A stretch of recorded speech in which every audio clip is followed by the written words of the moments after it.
एक भक्त अपने भगवान से क्या कह रहा है, सुनिए जरा।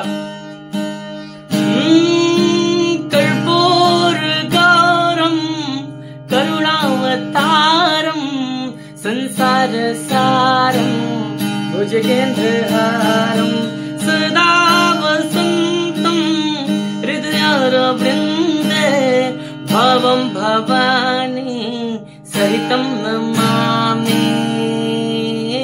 हर हर शंभो शंभो शिव महदेव शंभो शंभो शिव महदेव सानंद मानंद गवने वसंतम आनंद कंदम हरि पापा वृंदम वाराणसीनाथ मम नागनाथम श्री विश्वनाथम शरणं प्रपदे।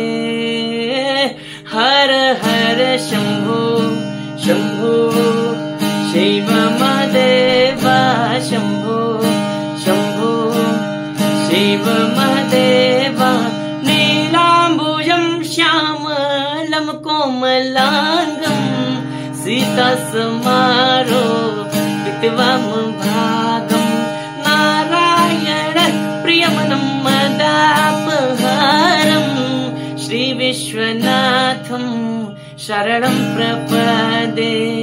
श्रीरामचन्द्रं शरणं प्रपदे।